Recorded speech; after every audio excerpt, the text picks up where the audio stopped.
Imagine isso. Você está em um quarto silencioso às 3 da manhã, observando uma mulher que você conhece bem.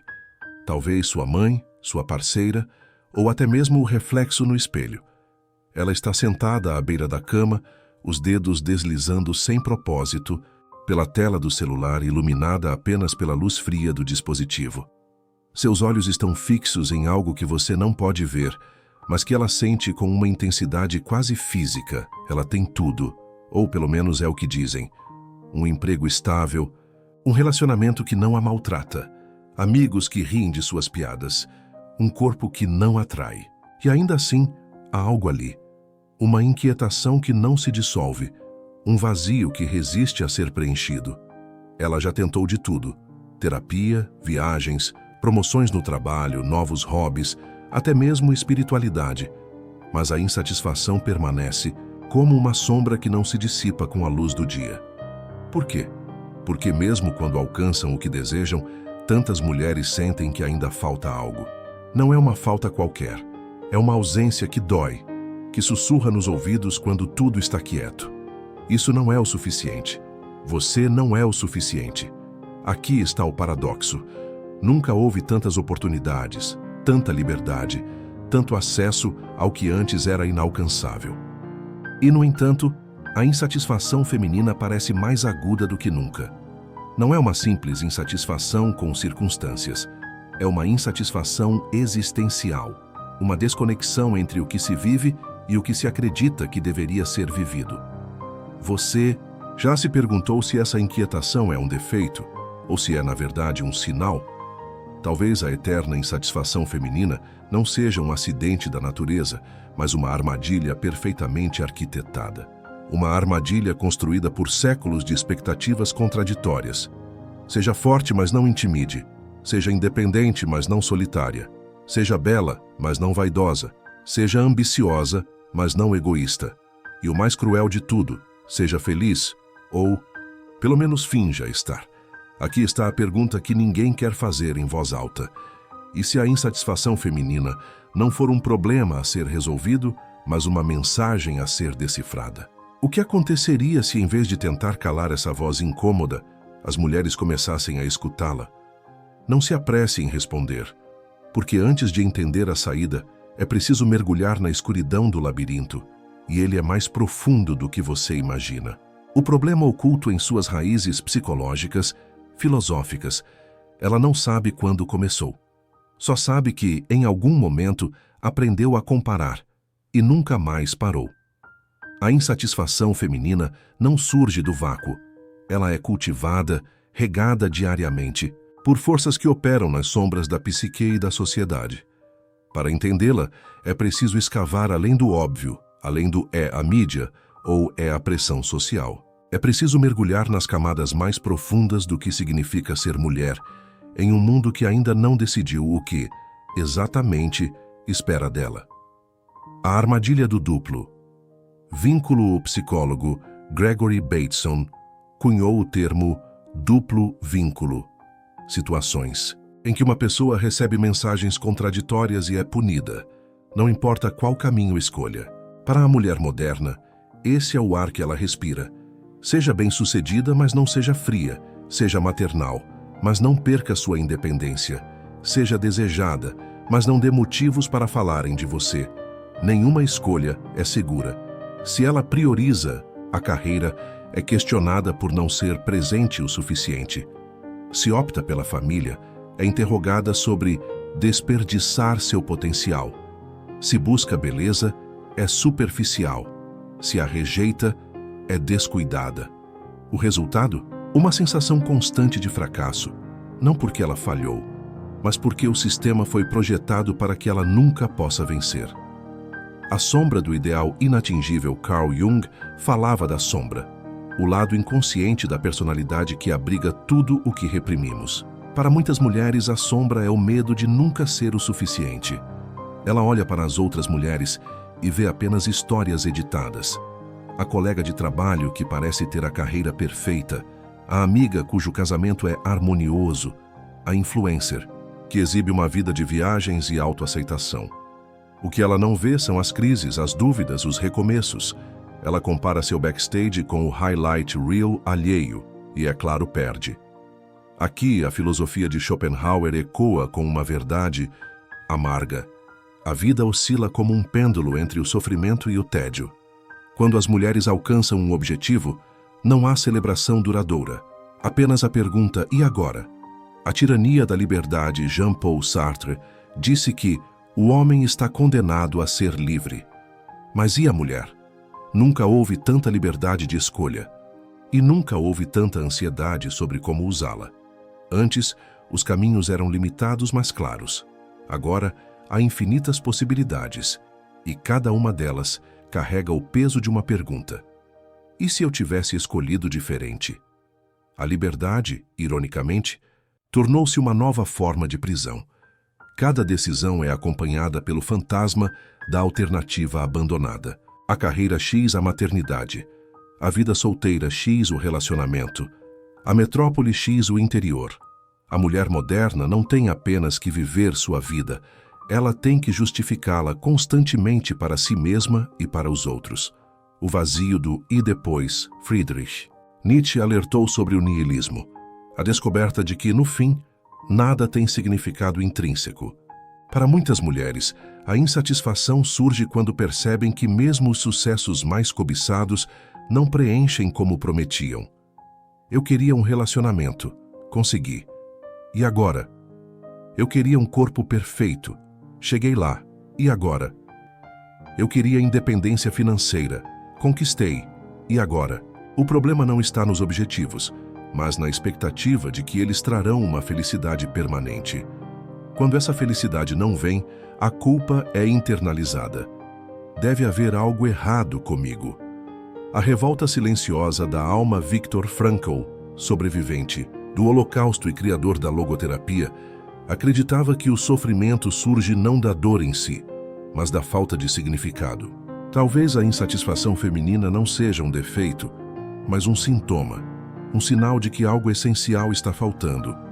E se essa inquietação for, na verdade, um chamado, não para alcançar mais, mas para questionar mais, não para se adaptar melhor ao sistema, mas para perguntar: que sistema é esse e por que eu deveria me encaixar nele? Aqui a jornada se aprofunda, porque entender as raízes do problema é apenas o primeiro passo. O próximo, e mais perigoso, é enfrentar as consequências invisíveis que essa insatisfação silenciosa cria em nossas vidas. As consequências invisíveis. Ela ri em um jantar com amigos, bebe seu vinho, participa da conversa. Ninguém percebe que por trás daquela expressão tranquila há uma mente em estado de sítio, calculando, comparando, duvidando. A insatisfação feminina não é apenas um mal-estar passageiro. Ela é um processo erosivo, uma força que corrói silenciosamente a identidade, as relações e até a capacidade de experimentar alegria pura. Suas consequências são tanto íntimas quanto coletivas, e poucas escapam ilesas. 1. A paralisia da autossabotagem. Há um fenômeno psicológico chamado síndrome do impostor, mas ele não captura a verdade mais sombria. Muitas mulheres não apenas duvidam de seus méritos, elas temem o sucesso. Porque o sucesso traz um novo nível de expectativas e a possibilidade de uma queda mais dolorosa. E se eu conseguir a promoção e não der conta? E se eu conquistar o homem dos meus sonhos e ele me achar decepcionante?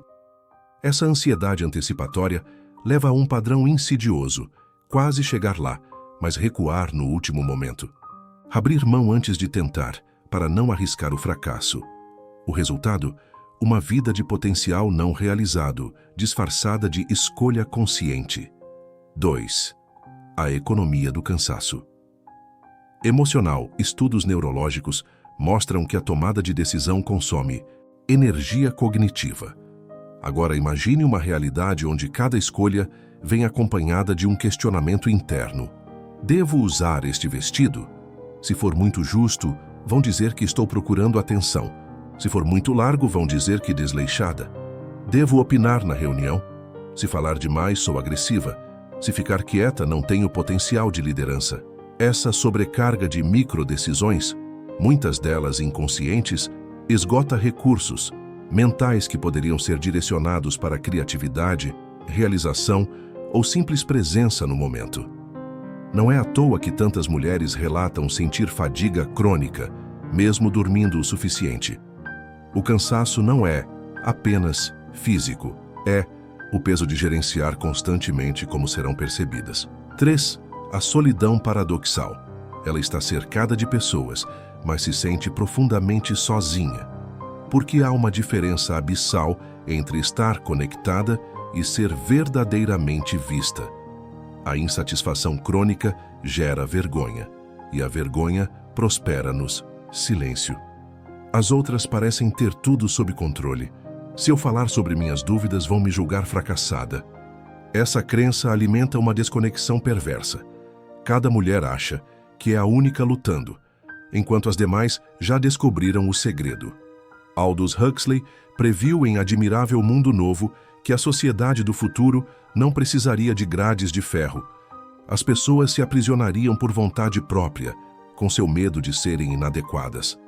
Essa profecia se concretiza na sororidade perdida, mulheres que poderiam se apoiar, mas que, em vez disso, se mantêm em silos de perfeição fingida. 4. A ditadura do quando. O cérebro humano tem uma tendência chamada falácia do evento marcador. A crença de que, ao alcançar determinado objetivo, casamento, corpo ideal, promoção, a felicidade virá como consequência automática. Para a mulher insatisfeita, a vida se torna uma sucessão de quandos. Quando eu perder 5 quilos, vou me sentir confiante. Quando eu encontrar um parceiro, vou me sentir completa. O problema? Quando o quando finalmente chega, a meta já foi remanejada. A neurociência explica. Nosso sistema de recompensa é projetado para antecipar a felicidade, não para mantê-la. O resultado é uma existência em modo de espera, sempre vivendo para um futuro que, quando alcançado, revela-se mais um espelho d'água no deserto. 5. A morte do desejo autêntico. Aqui está a consequência mais cruel de todas.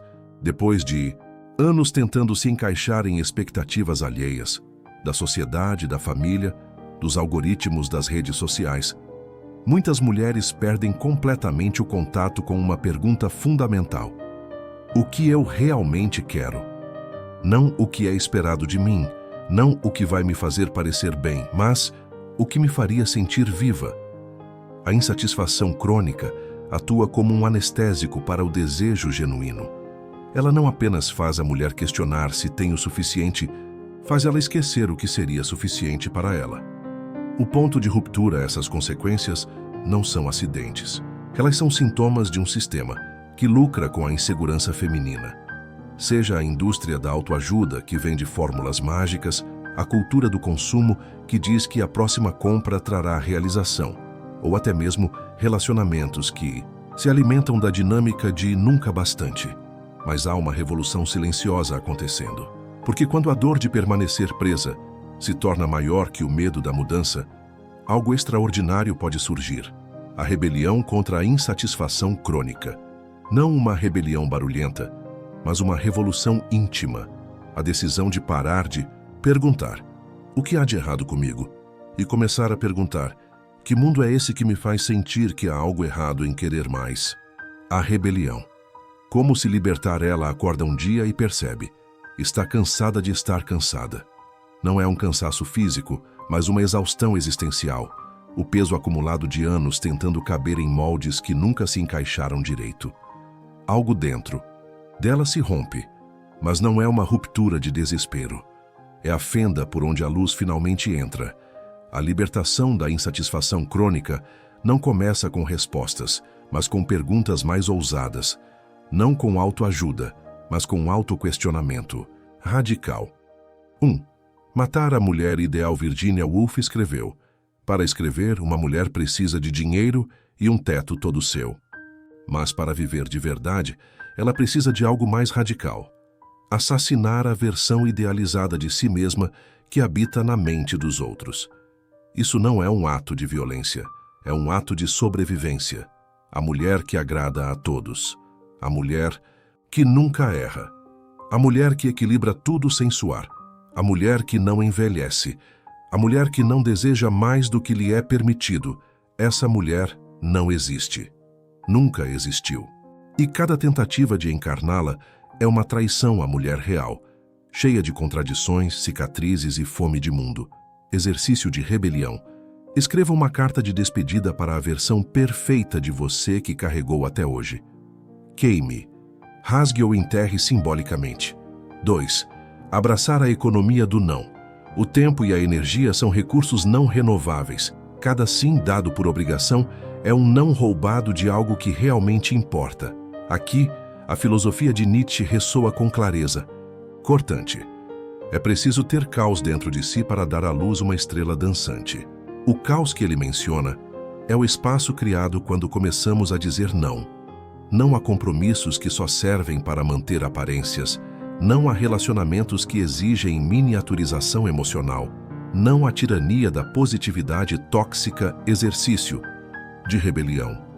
Faça uma lista dos sim que estão asfixiando você. Escolha 3 para eliminar nas próximas semanas. 3. Roubar de volta o direito ao desejo. Por séculos, o desejo feminino foi patologizado, controlado ou ridicularizado. Não é surpresa que tantas mulheres tenham esquecido como querer algo sem culpa. Aqui, a psicanálise de Lacan oferece um insight revolucionário. O desejo é sempre o desejo do outro. Nossa tarefa, então, é descobrir quais desses desejos são realmente meus, quais foram implantados por medo de desapontar, o que eu desejaria se ninguém fosse julgar. Exercício de rebelião. Compre um caderno novo. Na primeira página, escreva: coisas que quero, mas tenho vergonha de admitir. Preencha sem autocensura. 4. Cultivar a arte da insatisfação sagrada. Há uma diferença abissal entre a insatisfação crônica, que paralisa, e a insatisfação sagrada, que impulsiona.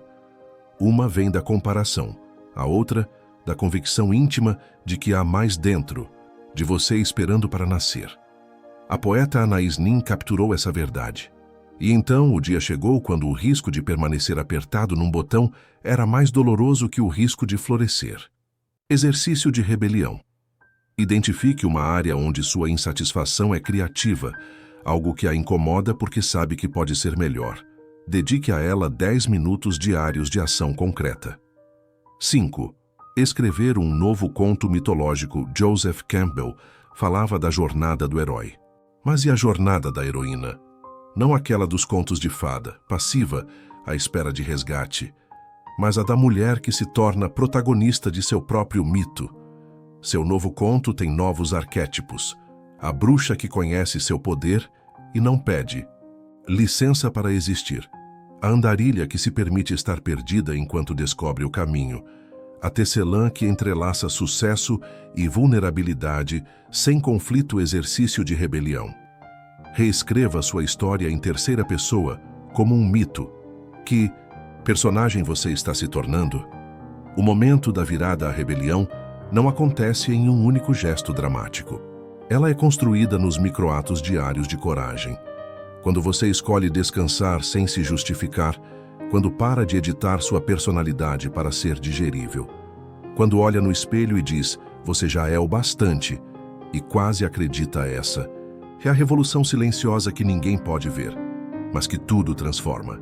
Porque quando uma mulher para de buscar validação externa, ela descobre o segredo mais perigoso de todos. A insatisfação eterna não era sua inimiga. Era um chamado ancestral, um sinal de que dentro dela havia fomes que mereciam ser saciadas, perguntas que valiam a pena ser vividas, e uma vida que insistia em ser maior do que os limites que lhe deram. A verdade final, a realização mais poderosa, ela, está parada à beira do oceano ao entardecer. Os pés afundam na areia úmida, cada onda quebrando um pouco mais a muralha que levou uma vida para construir. E então, num instante entre uma onda e outra, vem a revelação. A insatisfação não era seu fracasso, era sua bússola. Tudo o que você interpretou como nunca ser suficiente era, na verdade, o sinal mais claro de que foi feita para algo maior do que os mundinhos que tentaram lhe dar. Essa inquietação que queimava seu peito Não era falta de gratidão. Era a centelha divina de um potencial recusando-se a ser domesticado. 1. O segredo das mulheres, que se libertaram ao estudar as vidas das mulheres que romperam esse ciclo, das artistas às cientistas, das mães às revolucionárias, surge um padrão perturbador. Elas não encontraram a paz ao se encaixar. Elas encontraram poder ao explodir os limites. Simone de Beauvoir não se libertou buscando ser uma boa filósofa. Frida Kahlo não pintou seu gênio tentando agradar aos críticos.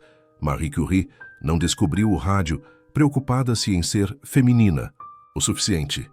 A realização veio quando pararam de perguntar: estou fazendo isso certo? E começaram a perguntar: que dança meu sangue quer dançar? 2. A alquimia da insatisfação. Aqui está a transmutação que muda tudo.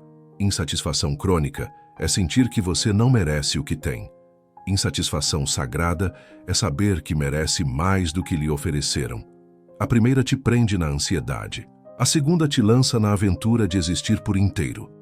Quando Clarice Lispector escreveu que ninguém se engane, só se consegue a simplicidade através de muito trabalho, ela revelava o paradoxo. A jornada para o autocontato real exige desmontar séculos de condicionamento. 3. O único antídoto verdadeiro não é amor próprio, não é positividade, não é gratidão forçada, é revolta. A mesma revolta que fez Joana d'Arc queimar-se em vez de se retratar, que fez Virginia Woolf encher os bolsos de pedras e entrar no rio Ouse. Não por fraqueza, mas porque se recusou a viver meia vida, que faz você hoje rasgar o roteiro que lhe deram. Exercício final. Pegue um espelho. Olhe nos olhos da mulher refletida e diga: você tem razão em querer mais. Vamos atrás do que é seu. 4. O convite final: o mundo vai te chamar de louca. Vai dizer que você está perdendo o melhor anos. Vai sussurrar que deveria se contentar. Quando essa voz vier, lembre-se, as mulheres satisfeitas demais nunca mudaram. Nada. Nunca escreveram épicos. Nunca descobriram continentes. Nunca transformaram a dor em arte que arranca lágrimas. Você foi treinada para temer sua própria fome. Mas é essa fome que vai salvá-la. A eterna insatisfação feminina não era sua maldição. Era sua herança mais poderosa. Fim.